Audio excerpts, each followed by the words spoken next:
अस्सलाम वालेकुम, मैं हुसाम दुरानी और आप देखें प्रोग्राम सियासत। नाजरीन, अगर मैं गुज़िश्ता हफ़्ते की बात करता हूँ जो कि मेरा आखिरी प्रोग्राम जो जुमेरात के रोज़ था, उस दिन मैंने पाकिस्तान में रहने वाले और पाकिस्तान से बाहर रहने वाले तमाम तर जो हमारे हम वतन हैं उनको मुबारकबाद दी थी। और उसके साथ साथ मैंने इस खित्ते में जितने भी ममालिक हैं उनके भी तमाम तर जो रिहायशी हैं, उसके जो सकूनत पजीर हैं, उन सबको इस बात की मुबारकबाद दी थी कि आखिर वो घड़ी आ ही गई जब मशरक़ वस्ता में एक लगी हुई जंग और उसकी जो आग जो थी, जिसकी लपेटें जो लिपटें जो थी, वो तमाम तर दुनिया जो है उससे वो महसूस कर रही थी, उसको हरारत जो है उसको मिल रही थी। आप ये कह सकते हैं कि दुनिया का कोई भी ऐसा मुल्क नहीं था जो कि उस जंग की वजह से परेशान ना था। कहीं पे खुराक का मसला था, कहीं पर एनर्जी या तवानाई का मसला था, कहीं पे पेट्रोलियम मसनूआत की वजह से प्रॉब्लम हुआ था, कहीं पर बहुत सारे ऐसे ममालिक थे जहाँ पर ज़रई जो अजनास थी उनकी पैदावार के लिए या उनको लगाने के लिए खाद तक जो थी वो मैसर ना हो पा रही थी, सिर्फ़ उस एक जंग की वजह से। और जुमेरात को मैंने आप लोगों से बात कही और मैंने कहा कि इंशाल्लाह जो है जुमे को हम वो वक्त आएगा जब ये दोनों ममालिक जो है वो आपस में बैठेंगे और ये जंग बंदी जो है वो एक 60 रोज़ा जंग बंदी जो है, जिसके बारे में प्रपोज़ किया गया था कि 60 रोज़ा जंग बंदी में बहुत सारे मसाइल को हल किया जाएगा। और उससे पहले जो था एक 14 नकात का एक एजेंडा जो था, या आप ये कह सकते हैं कि एक साइफ़र कह लें या अडेंडम जो था, अब वो पेश किया गया था, जिसमें से 13 नकात जो थे वो ऐसे थे जो कि ईरान के हक़ में थे। सिर्फ उसमें से एक नुक्ता ऐसा था जिसके बारे में ईरान ने ये कहा था कि आप बिल्कुल दुरुस्त कह रहे हैं, यानी कि वो एटॉमिक जो पावर कह लें या उनके जो फैसिलिटीज़ थी या एटम बम बनाने की जो फैसिलिटी थी उसके ऊपर वो पॉइंट था। बाकी जितने पॉइंट्स थे वो सारे के सारे जो थे वो ईरान के हक़ में ही जाते हुए हमें नज़र आ रहे थे। इसके बाद जब ये मामलात हो रहे थे तो उस दौरान में हमने देखा कि पाकिस्तान में और पाकिस्तान से बाहर अब बहुत सारे ममालिक जो हैं उन्होंने पाकिस्तान को मुबारकबाद दी। इस खित्ते के अंदर मैं पाकिस्तान के साथ साथ अगर मैं बात करता हूँ तो हमारा वेरी नेक्स्ट जो हमारा रिलेशनशिप्स हैं वो भारत के साथ हैं। बांग्लादेश, श्रीलंका, भूटान, यानी कि अलगर्ज इस पूरे खित्ते के अंदर जितने भी ममालिक हैं जो कि इस जंग से बहुत शिद्दत से जो परेशान हो रहे थे, उन सब की राहत के लिए या आसानियाँ पैदा करने के लिए पाकिस्तान ने जो काम किया वो सबके सामने था। और उन तमाम ममालिक की जानब से पाकिस्तान को इस एफ़र्ट्स को सराहा भी गया और उन्होंने उसको अप्रिशिएट किया और यकीनी तौर पे। और उसके बाद जो तहनीती पैगाम आए और मुबारकबाद के पैगाम आए वो सबके सामने थे। लेकिन उस दौरान में अगर मैं देखता हूँ तो हमारा वेरी नेक्स्ट या हमारा जो फर्स्ट जो हमारा नेबरिंग कंट्री है भारत, अब वहाँ से हमें कुछ ठंडी हवा का झोंके नहीं आए। अब उसकी वजह क्या हो सकती है उस पे यकीनी तौर पर हम बाद में बात करेंगे। लेकिन जहाँ पे बहुत सारे ममालिक जो थे खुशी का इज़हार कर रहे थे, वहाँ पे कुछ ममालिक की हुकूमतों की अगर मैं बात करता हूँ तो उनमें से भारत की हुकूमत एक वाहिद ऐसा मुल्क था जिसको कि वो खुशी नहीं हुई जो कि बाकी तमाम तर ममालिक को हुई है। इसके बाद इसके साथ साथ अगर मैं बात करता हूँ दूसरे इश्यूज़ के ऊपर जो कि जो 14 नकात की अगर मैं बात करता हूँ, अगर मैं वन बाय वन के ऊपर आऊँ तो यकीनी तौर पे एक लंबा जो है वो बड़ा टाइम लग जाएगा। लेकिन अलमुख्तसर ये कि 60 रोज़ का जो एक दरमियान में सीज़ फायर हुआ है बेसिकली, जिसको कब फाइनल कर लिया गया है, उसमें तमाम तर जितने भी पॉइंट्स हैं, टेक्निकल टीम्स जो हैं वो आज के दिन यानी कि कल से ही अगर मैं बात करता हूँ तो मुसलसल जो है वो बैठे हुए हैं। और उनके टेक्निकल कमेटीज़ जो है अमेरिका की और ईरान की, वो वन पॉइंट बाय पॉइंट जो है वो उन पर डिस्कशन चल रही है और वो चीज़ों को यकीनी तौर पर बेहतरी की जानब लेके जाते हुए नज़र आ रहे हैं। और उसकी वजह से हमें ईरान की जानब से कुछ बयानात भी सुनने को मिले, जिसके बाद जिसमें सबसे बड़ा जो बयान ये था कि ईरान की पेट्रोलियम और गैस की जो मसनूआत है उसकी एक्सपोर्ट के ऊपर किसी भी किस्म की पाबंदी जो है अब नहीं रही।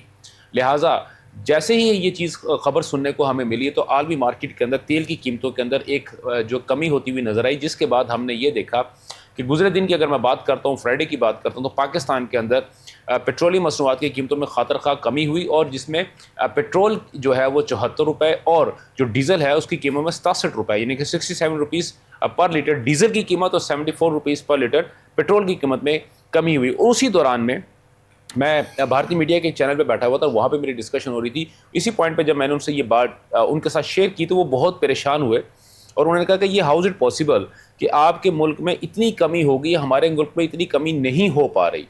तो खैर ये चीज़ जो है इस पर भी हम देखते हैं, इस पर भी बात करेंगे।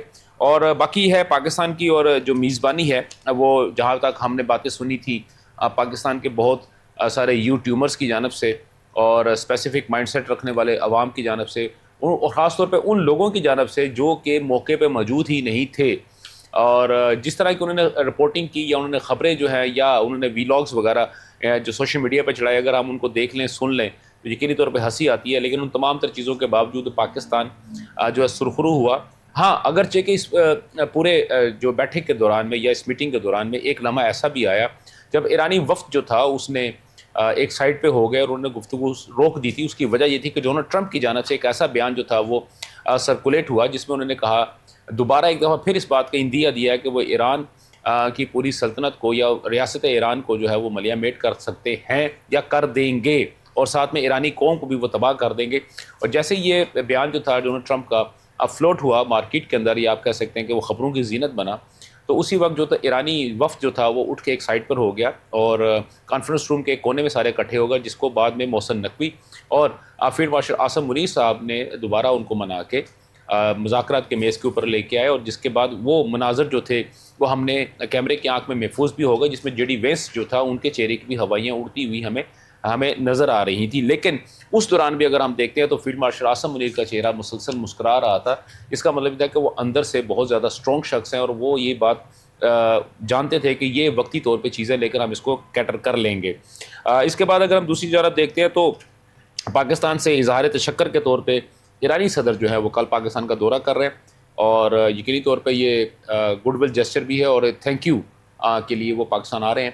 इन तमाम चीज़ों पर गुफ्तगू करने के लिए हमारे साथ जो है स्टूडियो में सबसे पहले हमारे साथ मौजूद है मेजर तसव्वुर साहब। सर, आपका बहुत बहुत शुक्रिया, आप तशरीफ़ लेके आए, आप तज़िया निगार हैं और गहरी निगाह रखते हैं। इसके बाद इसके साथ साथ हमारे साथ मौजूद हैं हसनैन इखलाक साहब। हसनैन इखलाक साहब इंतहाई सीनियर जर्नलिस्ट हैं, तज़ियाकार हैं, और पाकिस्तान की एक टॉप रैंक जो न्यूज़पेपर है, डेली न्यूज़पेपर है, उसके अंदर जो है इनका बेसिकली ये उससे एसोसिएट है। उसके साथ साथ भारत से मेरे बड़े अच्छे दोस्त जो हैं अजय शुक्ला, एक सहाफ़ी हैं, और भारत की जो सबसे बड़ी जो मीडिया है, मीडिया हाउस जो है या न्यूज़ चैनल्स का एक ग्रुप है, और उसको भी हेड करते रहे हैं। और अजय शुक्ला साहब, आपको भी सर मैं प्रोग्राम में खुशामदीद करता हूँ। प्रोग्राम का आगाज़ जो है मैं अजय शुक्ला साहब से करूँगा। शुक्ला भाई, सबसे पहले तो ये कि आपको भी मुबारक हो, पाकिस्तान की जो मेहनत जी थी वो रंग लेके आई, और आपने देखा कि पूरे खित्ते के अंदर जो है अब एकदम चीज़ें जो है वो सेटल होती हुई हमें नज़र आ रही हैं। तो अब भारत के अंदर इस चीज़ को किस नज़र से देखते हैं, और भारतीय अवाम इस नज़र को किस चीज़ से देखती है, इस चीज़ को किस नज़र से देखती है? हुकूमत पे हम बाद में बात करते। जी शुक्ला भाई। जी, आप सबको अस्सलाम वालेकुम। जी जी, और वालेकुम। मैं जब इसकी बात कहूँ तो मुबारकबाद हर उस शख्स को, हर उस कंट्री को जो इंसानियत को सबसे ऊपर रखता है, उन सबको मुबारकबाद। क्योंकि कहीं पर भी कत्लेआम हो, कहीं पर भी कोई ऐसी घटनाएं हो, तो वो निश्चित रूप से पूरी इंसानियत के लिए बड़ी दर्दनाक होती हैं। और मुझे लगता है ये बड़ा बेहतरीन है, ये बहुत अच्छा हुआ है, और उस दिशा में आगे बढ़ना चाहिए, और ये परमानेंट होना चाहिए। मैं ये अल्लाह ताला से दुआ करता हूँ।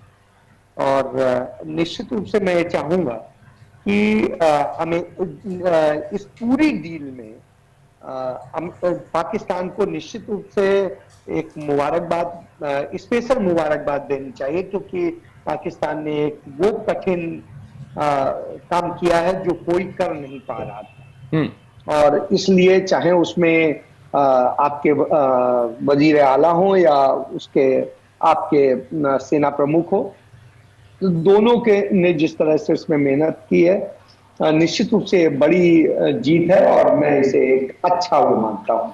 और ये असलियत में इंसानियत की जीत है। तो क्योंकि सबसे पहले, जैसा मैंने पहले कहा, कि इंसानियत सबसे बड़ी चीज है, और ये अच्छी बात है। दूसरी चीज, कत्लेआम रुकने चाहिए, वो चाहे गाजा के हों, चाहे वो ईरान के हों, या लेबनान के हों, या सब जगह के हों।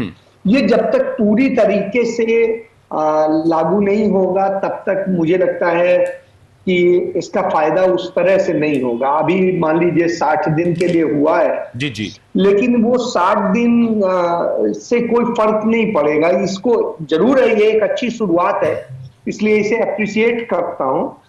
लेकिन मैं ये मानता हूं कि ये परमानेंट रुकना चाहिए और इसका एक जो है परमानेंट समाधान निकलना चाहिए, यानी परमानेंट ये सोल्यूशन रिजॉल्व होना होनी चाहिए चाहिए। जी, इसका जी जी जी जी परमानेंट सोल्यूशन होना चाहिए। जी। अच्छा शुक्ला भाई, ये तो बात होगी एक कॉमन इंडियंस की, एक आपकी हो गई, आप जैसे दर्द दिल रखने वाले अहबाब की हो गई, पढ़े लिखे लोगों की हो गई, थिंक टैंक की हो गई।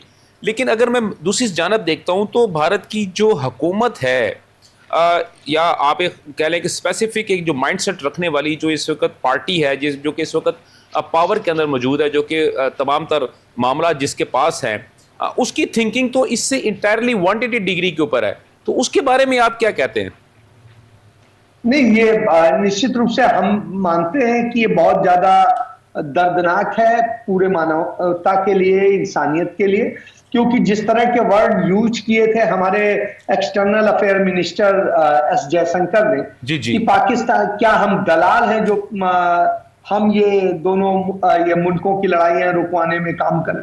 भाई दलाल नहीं हो जाता है, वो तो इंसानियत का सबसे बड़ा पैगाम पहुंचाने वाला व्यक्ति होता है या कंट्री होता है, तो दलाल नहीं होता है। मुझे लगता है कि उस पर हम सब लोगों ने हिंदुस्तान में बहुत उनको लानत दी थी, और हम समझते हैं हिंदुस्तान की आवाम और हिंदुस्तान की हुकूमत आज की ये देखें तो दोनों अलग अलग सोच रहे हैं। जी बिल्कुल। हिंदुस्तान की हुकूमत ने जिस तरह से ईरान के सपोर्ट किया और जिस तरीके से ईरान को इतनी बड़ी इमदाद भी भेजी, सब कुछ किया, लोगों ने अपने बर्तन गहने वो सब बेच दिए। तो मैं मानता हूं कि आज ईरान को जिस तरह से हेल्प करी, ये हिंदुस्तान की आवाम ने करी, ये यहाँ की हुकूमत ने नहीं करी। जी बिल्कुल, और हिंदुस्तान की हुकूमत जो है इसमें बिल्कुल अपोजिट दिखाई दी है। मुझे लगता है वो अमेरिका के एक क्या कहते हैं, बिल्कुल पिट्ठू सी नजर आई है, और उसको लेके हिंदुस्तान में उसकी चाहे हमारे वजीर आला हो नरेंद्र मोदी या उसके अलावा और उनकी पूरी टीम हो, उन सबको लानत दी जा रही है, लगातार दी जा रही है। और इसके लिए कहा जा रहा है कि उन्होंने भारत की जो होती थी एक्सटर्नल अफेयर पॉलिसी, उसको पूरी तरह से खत्म कर दिया, बर्बाद कर दिया है। सही। अब हमारी उस पॉलिसी को लेकर के तो हिंदुस्तान आज दो तरह से बट गया है, एक हुकूमत और उसके साथ वाले लोग हैं, और दूसरी तरफ हिंदुस्तान की बड़ी आवाम है जो 60% को रिप्रेजेंट करती है, वो उससे इत्तेफाक नहीं रखती है। तो इसलिए मैं मानता हूं कि हिंदुस्तान की आवाम एक बहुत बेहतरीन तरीके से सोच रही है और वैसे कर रही है। ठीक है जी। अब शुक्ला भाई, आपका अभी सर हमारे साथ ही रहिएगा। मैं सर एक एक पॉइंट जो है अपने जो पार्टिसिपेंट जो स्टूडियो में मेरे साथ मौजूद हैं इनका एक ले लूँ, उसके बाद फिर मैं दोबारा आपकी तरफ आता हूँ। मेजर साहब, जिसने अभी इन्होंने बात की कि अवाम का रवैया या अवाम का झुकाव एक तरफ है और हुकूमत का झुकाव एक तरफ है, लेकिन पाकिस्तान के अंदर अगर हम देखते हैं तो हमने अवाम को और हुकूमत को एक ही पेज के ऊपर देखा, और जो चीज़ें हमें नज़र आई जहाँ पे भी हुकूमत को कहीं भी प्रॉब्लम फेस हो रही थी, वो हम लोग उसके साथ साथ अवाम जो थी उसके साथ खड़ी हुई नज़र आई। या कुछ एक सेगमेंट है, जैसे अभी शुक्ला भाई ने बात की है, अगर इसी तरह मैं बात करता हूँ और ख़ासतौर पर जैसा मैंने अपने इंट्रो के अंदर बात की, तो एक बहुत ही माइनर सा माइनॉरिटी ऐसी है जो कि एक स्पेसिफिक माइंड सेट रखती थी, जो कि हमेशा स्टेट के ख़िलाफ़ बात करते हैं या रियासत के ख़िलाफ़ बात करते हैं या फ़ौज के ख़िलाफ़ या हुकूमत के ख़िलाफ़। उन सब को निकाल के, उस एक माइनॉरिटी को निकाल के बाकी चीज़ें जो है, आप उनको किस नज़र से देखते हैं sir? Thank you very much for giving me chance to speak on this. सबसे पहले तो मैं मोहतरम ऑनरेबल अजय शुक्ला का शुक्रिया अदा करता हूँ कि इसने गैर जानिबदाराना ओपिनियन दी है, और बड़ी ज़बरदस्त ओपिनियन दी है। इन्होंने ये वो ओपिनियन दी है जो इंडियन अवाम, अक्सरियत की अवाम सोच रही है। ना सिर्फ इंडिया बल्कि पाकिस्तान की कंप्लीट पॉपुलेशन ने इस चीज़ को सराहा है कि चीफ आर्मी स्टाफ और पाकिस्तान गवर्नमेंट ने बहुत अच्छे काम किए। दुनिया के अंदर सिर्फ 3 गवर्नमेंट हैं। गवर्नमेंट थी एक इजरायली गवर्नमेंट, एक इंडियन गवर्नमेंट और एक यूएसए ट्रम्प गवर्नमेंट, ठीक है, जो इस वार को सपोर्ट कर रहे थे और इसके साथ खड़े थे। ना तो इजराइल की आवाम खड़ी थी, क्योंकि उनकी जब मार पड़ी है ईरान के साथ, बहुत ज़्यादा उनकी तबाही हुई, तो वो भी सीधे हो गए, तो उन्होंने कहा कि लड़ाई को बंद किया जाए। बिल्कुल। अब अक्टूबर में जो उनके इलेक्शन आ रहे हैं ना इजराइल के, जी बिल्कुल, उसके अंदर आपको बड़ा क्लियर रिजल्ट मिलेगा, और उस वक्त तक मेरे ख्याल में नेतन्याहू जो है उस वक्त तक इसको प्रोलॉन्ग करना चाहता है किसी न किसी बहाने से कि मैं लड़ाई को जारी रखूं और मैं वोट ले सकूं। और उसका जो सरदस्त मेन हेड है बेन ग्वायर है, जो नेशनल सिक्योरिटी एडवाइज़र है, और उधर से जो सेक्रेटरी वार है अमेरिका का, वो भी लड़ाई के फेवर में था, लेकिन जेडी वांस और बाकी लोगों ने और जो ट्रंप की टीम ने भी बहुत अच्छा रोल अदा किया। अब जय शुक्ला की बात के मुताबिक आगे मैं सपोर्ट करता हूँ कि उन्होंने हमारे चीफ आर्मी स्टाफ की तारीफ़ की है, जो कि बिल्कुल एक गैर जानबदार तारीफ़ है जो तमाम दुनिया कह रही। आज भी जेडी वांस ने भी इस पर बड़ा क्लियर कट कहा कि मुझे एशिया में 2 लोगों से मोहब्बत है। हाँ, भारत से उषा, हाँ, भारत से उषा हाँ जी। और पाकिस्तान से फील्ड मार्शल हमारे जो सैयद साहब हैं, हाँ, उनके साथ इस पे सर बाद में सर एक मज़रा सर लाइटर मोड पे भी बात कर लूँगा। ठीक हो, लेकिन अब आप जितना एक से 1 मिनट सर, अब हमारा जो चीफ आर्मी स्टाफ है वो यूनिफॉर्म के अंदर है। हाँ, लेकिन जो डिप्लोमेटिक और इंसानियत के ऊपर उसने जो इंटरनेशनल लेवल पे बातचीत की और जिस तरह से मूवमेंट की है, उसने एक बहुत बड़ी जंग को शुरू से ही इंटरेस्ट पैदा करता रहा है। उसने कहा कि बाकी ममालिक इस जंग में शामिल ना हो। वो सऊदी अरब भी गया, वो मिस्र भी गया, बाकी ममालिक को भी बातचीत करता रहा ताकि कोई इस किस्म का फॉल्स फ्लैग ऑपरेशन की वजह से कोई इन्वॉल्व ना हो जाए, लड़ाई बड़ी ना हो जाए। ठीक हो, ठीक हो। सिंबल ऑफ पीस आप उसको कह सकते हैं। सिंबल ऑफ पीस, बिल्कुल ठीक, आपका पॉइंट आ गया। हसनैन भाई, ये जो बात हुई है और इस दरम्यान जैसे मैंने अपने इंट्रो के दरम्यान में भी बात कही है, जिसके बारे में हमारे यहाँ पे बहुत सारे लोगों ने, ख़ासतौर पे हमारे जो सरहद पार जहाँ से ये शुक्ला भाई जो है वो इस वक्त मौजूद है, वहाँ से बहुत सारे लोगों ने ख़बरें जो जनरेट की कि मुज़ाकरात जो है वो स्विट्ज़रलैंड में भी जाके नाकाम हो गए।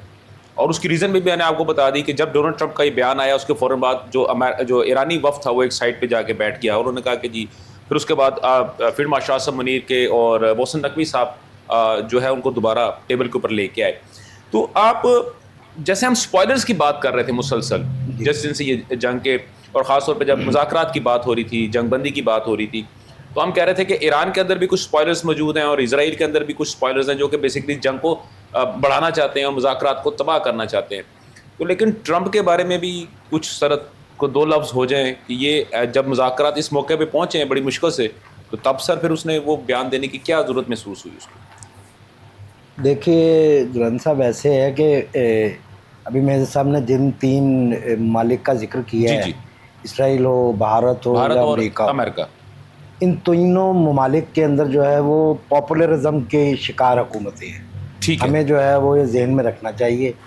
और पॉपुलरिज्म जो है वो ना तो सियासत में चलती है, हमने भी जो है वो गुज़िश्ता दौरे हुकूमत में ये सब कुछ हम उसका शिकार रहे हैं जी। हमें पता है कि उसमें जो है वो जो लीडरान होते हैं वो अकल की बात को जो है वो लेकर चलना मुनासिब नहीं समझते हैं। उनके लिए ये बात ज़्यादा अहम होती है कि कौन सी चीज़ उनका वोट बैंक जो है वो बढ़ा सकती है। ठीक हो गया। तो जो ट्रंप साहब हैं वो भी यकीनी तौर पर, चूँकि आप जानते हैं कि वो एक अपने तय पॉपुलर लीडर हैं। जी बिल्कुल। तो उन्होंने भी जो है वो यही कोशिश की है कि एक मौके पर, ऐसे मौके पर वो अपने जो वोटर्स हैं, क्योंकि वहाँ पर भी राइट विंग जो है वो उनके साथ है, बिल्कुल ऐसे, और वो उसको मुतमईन करने के लिए कि हमें ईरान से कोई हार नहीं मिली है, उनको मुतमईन करने के लिए उन्होंने ये एक और जो है वो अहमकाना बयान दाग दिया। जी। एक तो हमें सबको ये समझ लेना चाहिए अब कि ट्रंप को जो है वो सीरियस लेने की ज़रूरत नहीं है, पूरी दुनिया को। ठीक है। इसी तरीके से माजरत के साथ इनके वज़ीर आज़म हैं, इनके प्रधानमंत्री हैं अजय साहब के, हाँ जी, वो उनको भी जो है वो मेरे ख्याल में सीरियस लेने की ज़रूरत नहीं है, माँ सिवाय इसके कि जब वो इस किस्म के इक़दाम उठाते हैं जिसकी वजह से इलाके का अमन जो है वो ख़राब होता है। अब हम देख रहे हैं अभी हालिया दिनों में कि पानी के मौजू पर जिस किस्म की फजूल गुफ्तगू हमें सुनने को मिल रही है इंडिया के वज़रा से, बिल्कुल, वहाँ पर जो मौजूद बरसर इक़्तिदार लोग हैं उनसे, क्या आप ये समझ सकते हैं कि मतलब कोई भी दुनिया का मुल्क वो अपनी मर्ज़ी से जो है वो दरियाओं का रुख मोड़ लेगा? क्या जो है वो ये मुमकिन है कि पाकिस्तान जैसा ताकतवर मुल्क, मैं आपको ये बड़ी गारंटी से मैं ये अपने दोस्तों को जो हमें अगर वहाँ देखते हैं उनको ये बता देना चाहता हूँ कि ये शायद आधे या पौने घंटे का काम है पाकिस्तान के लिए। आपके अरबों डॉलर्स की जो सरमायाकारी है वो सारी जीरो हो जाएगी। चलो ठीक है, मेरा जी ये बड़ा मैं आपको वो कर रहा हूँ कि देखिए हमें पॉपुलरिज्म से जो है वो बचने की जरूरत है। ठीक, आपका पॉइंट आ गया कि बेसिकली पॉपुलरिज्म जो है वो नहीं होना, तबाह करता है कौमों को। वो जी शुक्ला भाई, अजय भाई, आपने जो हसनैन अखलाक साहब की आपने गुफ्तगू सुनी और उन्होंने कहा कि इंडिया, इजराइल और अमेरिका, इन तीनों ममालिक में जो है वो एक पॉपुलर लीडर की एक गवर्नमेंट है, और वो पॉपुलर जो लीडर है वो अपने वोटर्स को, अपने सपोर्टर्स को और अपने वोट बैंक को बढ़ाने के लिए पॉपुलर नहीं है, वो पॉपुलरिज्म का शिकार जो भी है। लेकिन बात यह है कि इस वक्त अगर ऐसी बात करते हैं सर, देखें भारत के अंदर इस वक्त नरेंद्र मोदी की हुकूमत है जी। और चाहे वो जैसे भी है वो उनकी हुकूमत है। अब वो उनके बारे में जो भी बात होगी वो यकीनी तौर पे अजय शुक्ला साहब जो वो ज़्यादा अच्छे तरीके से बता सकेंगे कि यहाँ बैठ के अगर हम उस पर क्याफे लगाएंगे, या क्योंकि ग्राउंड रियलिटी का, ये ग्राउंड जीरो का, वो शुक्ला साहब को ज़्यादा पता है, हमें और आपको नहीं पता। वो जो ये बताएंगे यकीनी तौर पे वो हमारे लिए इन्फॉर्मेटिव चीज़ होगी। जी शुक्ला साहब, सर आपका इसके ऊपर पॉइंट सर हसनैन भाई की बात पे।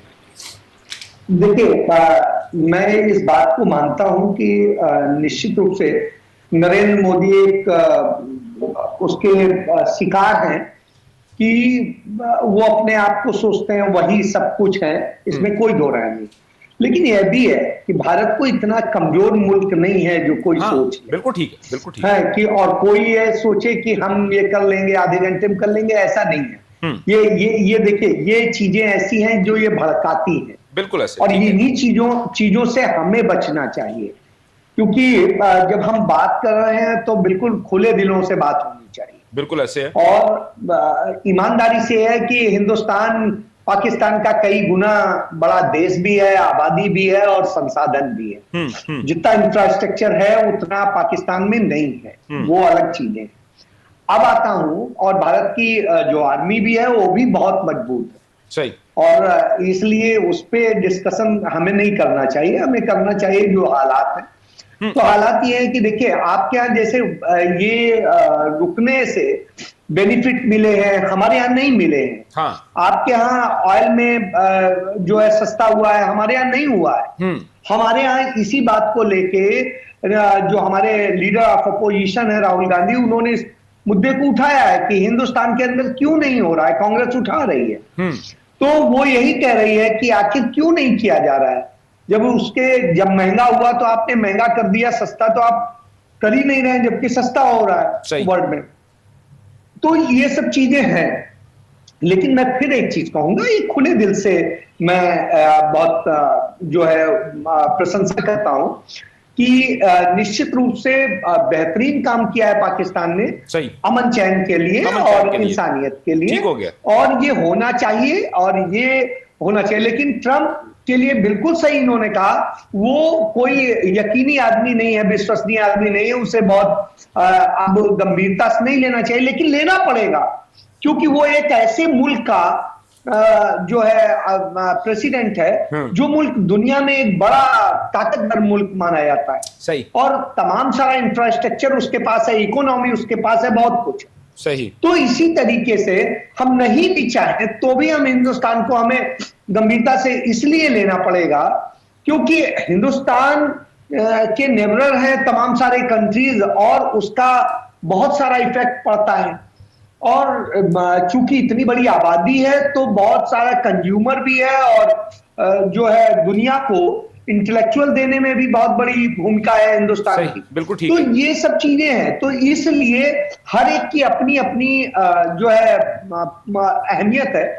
तो आज जरूरत इसकी है कि ये अमन कायम रहे, और इसके लिए ज्यादा से ज्यादा अच्छे प्रयास हो। और पाकिस्तान ने एक अच्छा प्रयास किया है, जिसके लिए पाकिस्तान निश्चित रूप से बधाई का पात्र है। जी ठीक हो गया। अच्छा, ये आपका पॉइंट आ गया शुक्ला भाई। जैसे आपको भी पता है कि मैं जो है वो भारतीय मीडिया पे तवातर से आता हूँ, और लेकिन जब से मुझे अब समझ नहीं आ रही कि गुज़िश्ता 15-20 दिन हो गए हैं, एक ही टॉपिक जो है वो भारत के मीडिया के ऊपर जो है वो उनकी एक ब्रेकिंग न्यूज़ कह लें, या उनकी एक हेडलाइट्स है, लीड है, सुपर लीड है एक ही उनके अखबारात के अंदर भी, कि पाकिस्तान सफारती महाज पे किसी काबिल नहीं है।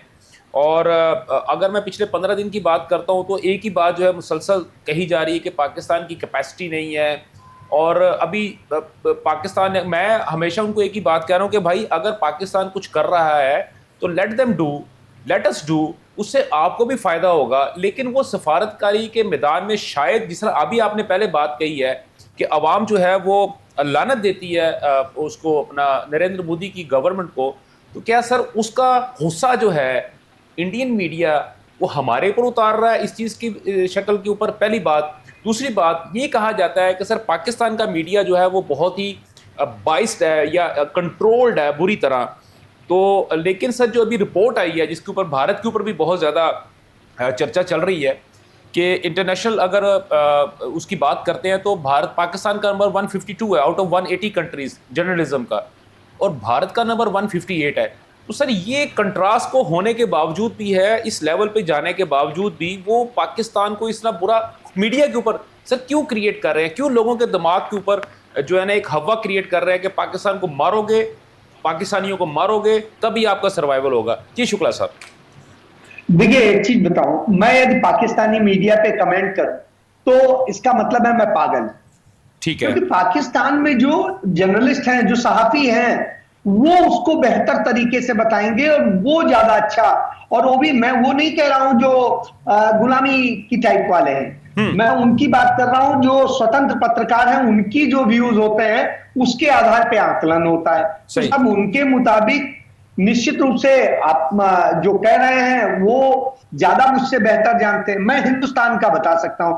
हिंदुस्तान में आज ये हालत हो गई है, जो टीवी चैनल्स हैं, अखबार हैं, आज इनकी रीच इतनी कम हो गई है, इसीलिए लोग यूट्यूब पे शिफ्ट कर रहे हैं, दूसरे अदर सोशल मीडिया प्लेटफॉर्म पे शिफ्ट कर रहे हैं, आज यकीन नहीं कर रहे हैं।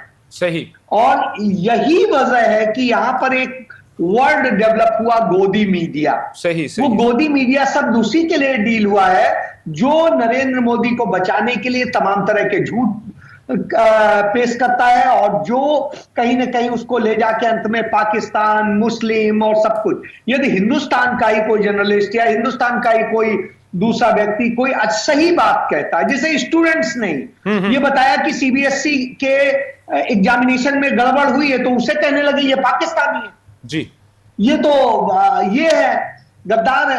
अब आप एक चीज समझिए, ये क्या मतलब है?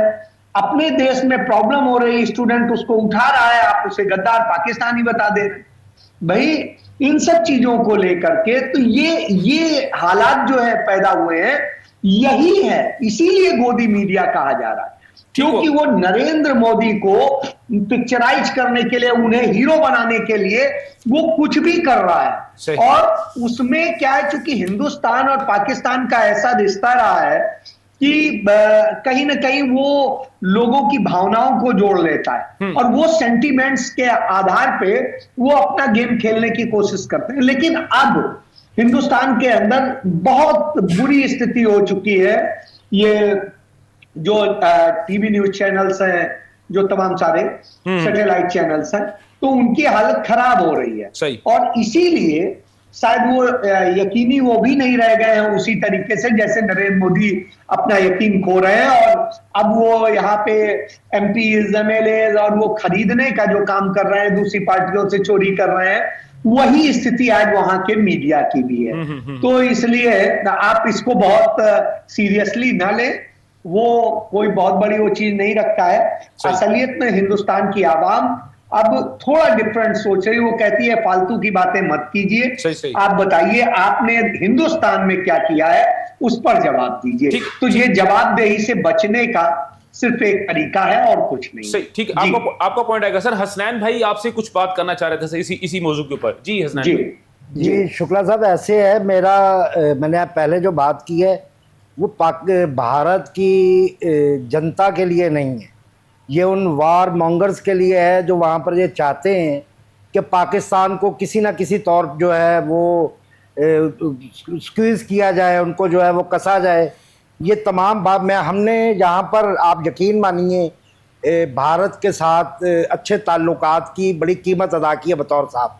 ये मैं आपको बड़े वाज़ेह तौर पे वो बता देना चाहता हूं। ये हसनैन भाई जो बात कर रहे हैं बिल्कुल दुरुस्त बात कर रहे हैं सर। भारत के साथ अच्छे ताल्लुकात के लिए हमने वाकई जो है हसनैन भाई, हम आपको नहीं कोई वैसी चीज कह रहे थे, हम ये कह रहे थे इन्हीं को ट्विस्ट कर दिया जाता है इन्हीं वर्ड्स को, जी बिल्कुल। और उसके बाद में वो दूसरी चीजें ले जाई जाती हैं। इसलिए मैंने अगर ये आपके सामने जुमला बोला तो उसकी वजह ये थी कि उन लोगों तक ये पैगाम पहुंचाया जाए कि हम जो है वो एक ऐसी कौम से मुखातिब है जो कतन कमजोर नहीं है। हमें पता है कि भारत की फौज वो यकीनी तौर पे पाकिस्तान से तादाद में बड़ी है, तो ज़्यादा है।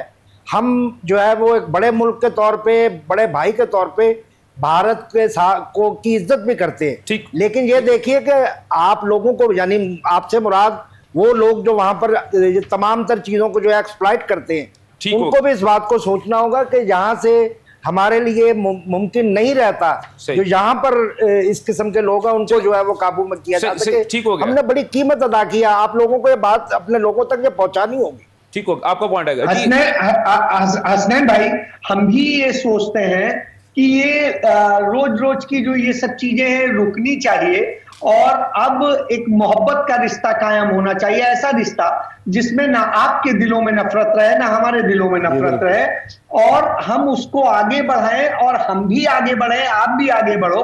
तो राजीव गांधी जी ने जो प्रयास किया था सार्क कंट्रीज का करके, वो देखिए वो इसी दिशा में प्रयास था, और यदि शायद उसको अच्छे ढंग से लोग चलाते, लेकिन ये हमारा और आपका दोनों का दुर्भाग्य कहेंगे कि राजीव गांधी सरकार चली गई, झूठ बोल के चली गई, और उसका नतीजा ये हुआ कि हिंदुस्तान जिस तरह की स्थिति में आया, और हमारे आपके दोनों के बीच में बड़े नफरत की दीवारें और खड़ी की गई। चलें आपका जी बिल्कुल। अच्छा, इसी तरह हमारे साथ बैठे हुए मेजर तसव्वुर हुसैन साहब बैठे हुए, वो भी आपसे बात, असल में सर बात यह है शुक्ला भाई कि ना शायद कि पाकिस्तान का मीडिया में शायद ही कुछ चैनल ऐसे होंगे, खासतौर पे मैं हूं या वो मेरे एक दोस्त हैं, हम दोनों ही आपको जो भारतीय मीडिया को बुलाते हैं, तो ये बड़ी रेयर अपॉर्चुनिटी होती है हमारे पास और हमारे गेस्ट के पास कि वो हम एक ब्रेन और ख़ासतौर पे आप जैसा जो एक पढ़ा लिखा शख्स है उसके साथ गुफ्तगू करने का।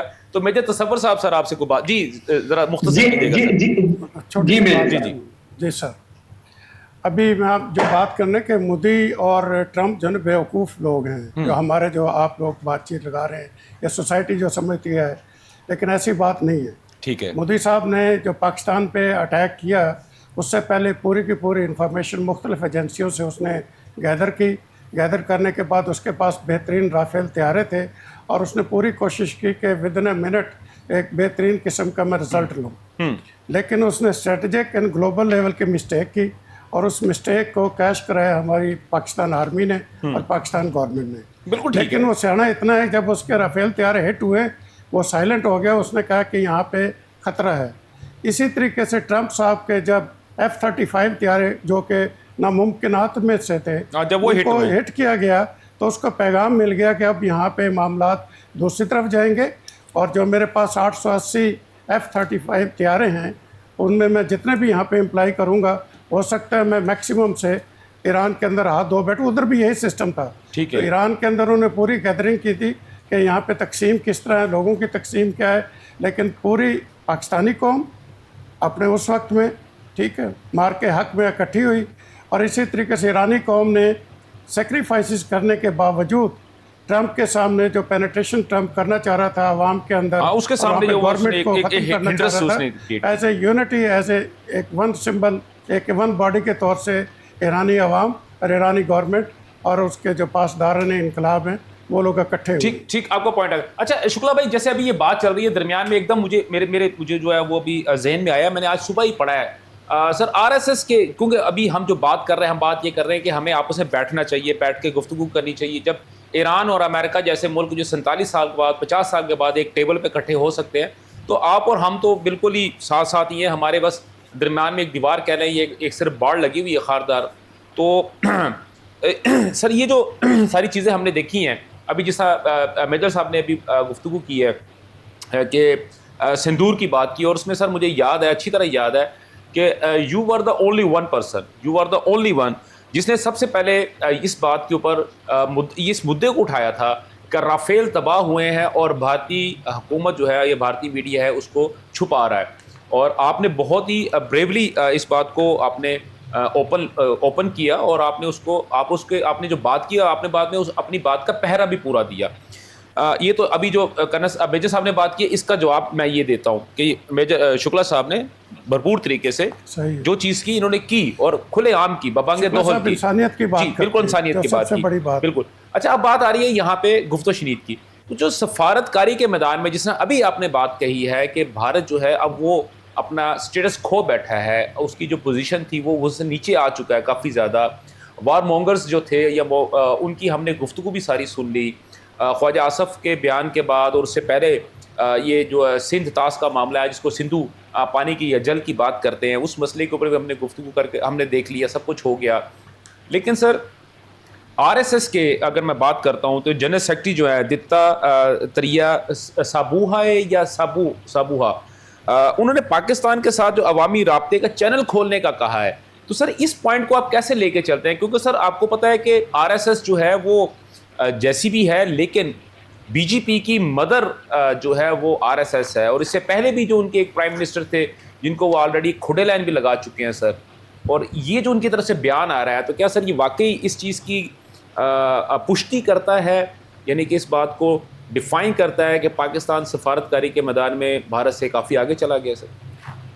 देखिए, मैं ये बताऊं कि मोहन भागवत जो आरएसएस के चीफ है, जी। उन्होंने भी ये बात कही, ऐसा नहीं है। और वही माना जाता है कि आरएसएस ही ये गवर्नमेंट मेन रन करती है। सही, वही और ये आज से नहीं, जो भी आरएसएस की हिस्ट्री को जानते हैं, जब भारत पाकिस्तान कोई अलग देश नहीं होते थे, जी। तब 1925 में जब ये बनी थी आरएसएस, तो आरएसएस ही तब हिंदू महासभा के उस पे चलाती थी और फिर वो करती थी। जी। तो लेकिन इनका कैरेक्टर जो है सदैव सस्पेक्टेड रहा है। हाँ। इन्होंने कभी भी इस नियत से नहीं किया कि हमें भाईचारा वो करना है। ठीक है। इनका मकसद होता है उससे कैसे इस तरह से मैनिपुलेट किया जाए और फिर गेन किया जाए, और उसके लिए खेल करना होता है। ठीक है। तो इसलिए यकीनी उनकी बात को नहीं होता है, लेकिन अच्छी एक चीज ये लग रही है, कहीं ना कहीं वो किसी दबाव में आज नजर आ रहे हैं।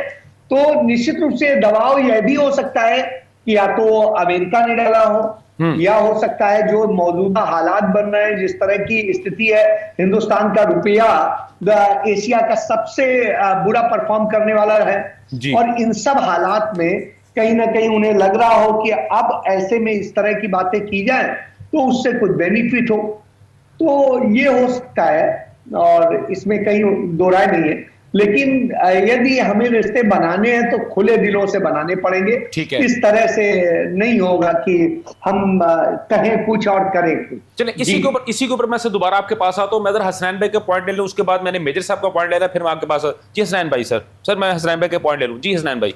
देखिए, बिल्कुल जैसे शुक्ला साहब ने बात की है, ऐसे ही है। वो सिर्फ ये चाह रहे हैं कि जो इस वक्त खारजा उमूर पे, जो इस वक्त डिप्लोमेटिक फ्रंट पे जो है भारत पे इस वक्त जो डिफीट हुई जी, जो डिफीट का ये, या जो इस वक्त जो है वो उसमें चले गए हैं बिल्कुल बैकवर्ड, तो वो ये उनका ये मकसद है कि जैसे मैंने आपसे पहले ये बात कही है कि चूंकि वहाँ पे एक पॉपुलस हुकूमत है, वहाँ पर जो है वो एक ऐसी की तरफ जी, वो एक पॉपुलर नहीं है, वो पॉपुलरिज्म। हाँ जी, जो पॉपुलस है वो उनका मकसद सिर्फ ये है कि लोगों को किस तरीके से बेवकूफ़ बनाया जाए। तमाम ये कोई हमें मतलब है बीजेपी से के हवाले से हमने ये सोचनी चाहिए, दुनिया में कहीं पर भी ये जमहूरियत की जो तारीख है वो हमें यही बताती है। ठीक है कि जहाँ पर भी कहीं पर कोई पॉपुलस हुकूमत आएगी, उसका वाहिद मकसद वो ये होगा कि खुद को कैसे बरसरे इक़्तिदार रखें। ठीक हो गया। वो भी यही चाह रहे हैं। जिस तरह शुक्ला साहब ने कहा कि किसी तौर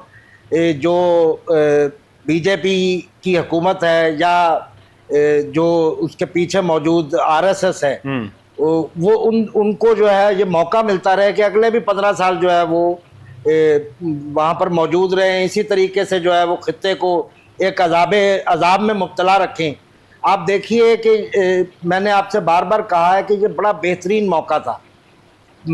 आप क्या ये मुमकिन नहीं है कि जो लोग अमेरिका और ईरान के दरमियान जो है वो मुसालहत करवा रहे हैं, और ऐसे दो मतलब इंतहाई दुश्मनों के दरमियान जो गुज़िश्ता 50 साल से एक दूसरे की शक्ल देखना भी मुनासिब नहीं बिल्कुल, वो अभी भी ये हालात आपके साथ तो नहीं जी है। बिल्कुल। तो क्या ये लोग अपने हमसाया मुल्क से बेहतर ताल्लुकात नहीं चाहेंगे? ठीक है। मैं आपको लिख कर देने के लिए तैयार हूं कि सैयद आसिम मुनीर जो है और जो मौजूदा हुकूमत है जिसको इस वक्त हेड कर रहे हैं शहबाज शरीफ साहब, ये लोग मुकम्मल तौर पर इस बात पर जो है वो यकीन रखते हैं कि हमें अपने हमसायों के साथ बेहतरीन ताल्लुकात जो है वो होने चाहिए। हमारे लिए दुबई से कोई चीज मंगवाना हाँ, वो ज्यादा महंगा है बनिस्बत बस इसके कि हम यहाँ पर दिल्ली से जो है जी बिल्कुल वाघा से अटारी से जो है वो चीजें मंगवाया। हमारे लिए तो ये बहुत अजाब की बात बनी हुई है। आपका पॉइंट जी मेजर साहब, सर आपका एक मुख्तसर सा पॉइंट, फिर मैं आगे चलता हूं। 1-2 मिनट की बात जी, जी, करनी। मैंने बिल्कुल। कहा इंडियन गवर्नमेंट की जो पॉलिसी है कि वो कहते हैं कि पड़ोसी के साथ ताल्लुकात ना रखो, अच्छे ताल्लुकात पड़ोसी के साथ रखो। यानी जो आपका दुश्मन है उसके दुश्मन एक पैदा करो और उसके साथ अपने ताल्लुकात रखो। जबकि इंसानियत की जो इनकी गीता बुक है, इस्लाम जो मजहबी बुक है हिंदुइज़्म की, उसके अंदर भी इंसानियत के ऊपर भी ज़ोर दिया गया है, पड़ोसी के हकूक़ पर भी ज़ोर दिया गया है। विदास के अंदर भी है, परनास के अंदर भी है। ये 3-4 जो 6 बुक्स इनकी मजहबी किताबें हैं, उन्हीं के ख़िलाफ़ मोदी के जो RSS और मोदी साहब है अपनी मजहबी किताबों के अगेंस्ट काम कर रहे हैं, जो कि इंसानियत को नुकसान, इंडिया के अंदर मिनॉरिटी को जिसमें क्रिश्चियन हैं, दूसरे दलित हैं या मुस्लिम्स हैं, उनके ऊपर ये लोग जुल्म करते हैं। और अजय शुक्ला इस चीज़ को नहीं, वो यही बात उन्होंने की है, ये बात की उन्होंने, दे देता है।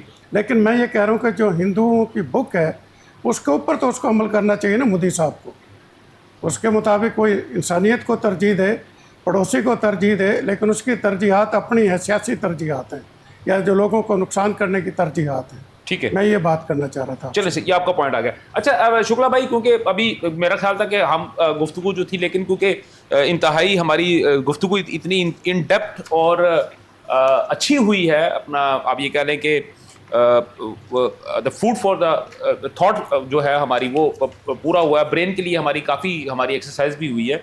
इसके अंदर अभी जब ये गुफ्तगू हो रही तो इसमें सर मुझे एक चीज़ समझ नहीं आ रही कि RSS जो अखंड भारत का जो नक्शा जो अपने तमाम तर चीज़ों को दिखाता है, बताता है हमें, उसके अंदर सर पाकिस्तान, बांग्लादेश और अफ़गानिस्तान मौजूद हैं। तो अब अगर अखंड भारत की बात करते हैं और फिर वो ये बात कर रहे हैं कि इन्हीं जो 2 ममालिक हैं इनके साथ बैठ के प्रॉपर तरीके से गुफ्तगू भी होनी चाहिए। अभी रिसेंट की मैं बात करता हूँ, भारत ने जो बांग्लादेश को जब ये अलग हुआ 1971, लेकिन उसके बाद अगर मैं देखता हूँ तो ये 2024-25 में बांग्लादेश जो है वो इसके हाथ से निकल गया, भारत के हाथ से निकल गया। तो अब RSS क्या वाकई इस वजह से थोड़ा बैकफुट पे गया, जैसे आपने बात की है कि वो कुछ प्रेशर में नज़र आ रहे हैं, या फिर कुछ और वजूहात ऐसी हैं कि जिस वजह से RSS जो है वो उसके हाथों से चीज़ें निकलती हुई नज़र आ रही है, जिस वजह से वो इस पॉइंट के ऊपर आ गया? बिल्कुल, इसमें दोनों चीजें हैं। एक तो हालात, जो मौजूदा हालात हैं वो एक उन्हें मजबूर कर रहे हैं, और दूसरा उनके हाथ से भी बहुत सारी चीजें निकल रही। अब उन पर सवाल उठने लगे हैं जो कभी पहले नहीं उठा करते थे, तो वो सवालात उन्हें घेरे हुए हैं। ऐसे में डिस्कशन को दूसरी तरफ डाइवर्ट कर देना, यही इनकी चाल रही है सदैव से। तो ये उस तरह से करते हैं, और इसलिए मैं ये मानता हूं कि इनका ये सिर्फ एक चाल से ज्यादा और उससे ज्यादा कुछ नहीं है, और वो सीरियसली यदि उस पर करें। और ये इस बात से मैं बिल्कुल सहमत हूं कि भाजपा तो कहती है कि उनका हिंदुत्व पे चलता है, वो हिंदुत्व जो सावरकर ने दिया। हाँ, आजादी के पहले ही सावरकर के इतिहास को आप भी जानते होंगे। सावरकर वही था जो माफी वीर के तौर पे माना जाता था, कि जो अंग्रेजों के आगे सदैव झुका रहता था। जी जी जी, तो और मुखबिर के तौर पे देखा जाता था आजादी के दीवानों के खिलाफ। तो वो उसका जो हिंदुत्व की थ्योरी है उसके ही तहत ये काम करते हैं, ये हिंदू धर्म के नहीं है। हिंदू धर्म की जो इस्टेब्लिश्ड बुक्स हैं, जो जिनको हम मानते हैं सबसे बड़ा, वो तो इंसानियत सिखाते हैं, पड़ोसियों को के प्रति मोहब्बत सिखाते हैं, उनकी खुशहाली में भी अपनी खुशहाली देखते हैं। तो ये बात बिल्कुल सही कह रहे हैं कि हिंदू धर्म के जो मूल धर्म ग्रंथ हैं उनमें सब में बहुत अच्छा लिखा हुआ है, उनमें सबको जोड़ के चलने की बात, यही बात जी जी भाजपा, आरएसएस, जो बीजेपी, आरएसएस, मोदी, ये हिंदू नहीं है। हिंदू धर्म जो है उसका धर्म ग्रंथ क्या कहता है, तो उन्होंने कुरान शरीफ का भी जिक्र किया था, उन्होंने जिक्र किया था वेद उपनिषद का भी उन्होंने जिक्र किया था, गुरु ग्रंथ साहब का भी उन्होंने जिक्र किया था, दूसरे और ग्रंथों का भी। तो इससे आप ये समझ सकते हैं कि कहीं ना कहीं जो सारे हम सबके रिलीजन से जुड़े हुए जो ग्रंथ हैं वो सब भाईचारा, मोहब्बत और यही सिखाते हैं। ये तो हम ही लोग हैं जो उसे इस तरह से वो करते हैं अपने निजी जो है स्वार्थों के लिए, और उसमें हम कुछ कहानियां अलग बनाने लगे। जी बिल्कुल ठीक है, आपका पॉइंट आएगा। आपका बहुत बहुत शुक्रिया, क्योंकि मेरे प्रोग्राम का वक्त भी जो है खत्म हो चुका है। शुक्ला भाई, आपकी बहुत मेहरबानी, आपने मुझे इतना वक्त दिया। हसनैन भाई, आपका बहुत बहुत शुक्रिया। मेजर साहब, आपका बहुत बहुत शुक्रिया। नाज़रीन, आपने ये तमाम तर गुफ्तगू सुनी, और बेसिकली आज हमारा जो टॉपिक था वो यकीनी तौर पर आपको समझ भी आ गया कि पाकिस्तान की बढ़ती हुई सफारती ताकत और सफारतकारी में पाकिस्तान के जो नए उसने जो बेंचमार्क्स हासिल किए हैं। लेकिन यहाँ पे एक बात जो हसनैन अखलाक भाई की, जो मैं यकीनी तौर पर जाते जाते आप लोगों को दोबारा एक बात बताता जाऊँगा कि जो वंडर बॉयज़ हैं, जिसके बारे में पाकिस्तान के अंदर भी बहुत ज़्यादा शोर मचाया जा रहा है, पॉपुलर लीडरशिप या पॉपुलरिज्म की अगर बात करते हैं तो हमने पाकिस्तान का हाल देख लिया गुज़िश्ता हुकूमत के अंदर, हमने यूक्रेन का हाल देख लिया ज़ेलेंस्की के दौरे हुकूमत में क्या हाल हुआ, हमने अमेरिका का हाल देख लिया डोनाल्ड ट्रंप के दौरे हुकूमत में, हमने मोदी का हाल देख लिया, इंडिया का हाल देख लिया जो है वो नरेंद्र मोदी के दौरे हुकूमत में। और अब अगर आने वाले दिनों की बात करते हैं तो आज ही जो है इंग्लैंड के वज़ीर आज़म ने जो है वहाँ पे रिज़ाइन किया है, और वहाँ पे जो नए वज़ीर आज़म आ रहे हैं उनको भी वंडर बॉय कहा जा रहा है, यानी कि वो भी एक पॉपुलर वज़ीर आज़म होने की अभी से उन्होंने अपनी बात कह दी है। तो मैं तो थोड़ा परेशान हो रहा हूँ कि जहाँ जिस मुल्क के अंदर एक पॉपुलर वज़ीर आज़म आया है वहाँ की हालत, सिचुएशन, पॉलिटिकल सिचुएशन क्या है, वो आपके सामने। नाजरीन, इंशाल्लाह कल हम दोबारा आपसे मुलाकात करेंगे नए पैनल के साथ और नई स्टोरी के साथ। तब तक मुझे और मेरी पूरी प्रोडक्शन टीम को इजाज़त दीजिएगा। अल्लाह हाफिज़। पाकिस्तान पाइंदाबाद।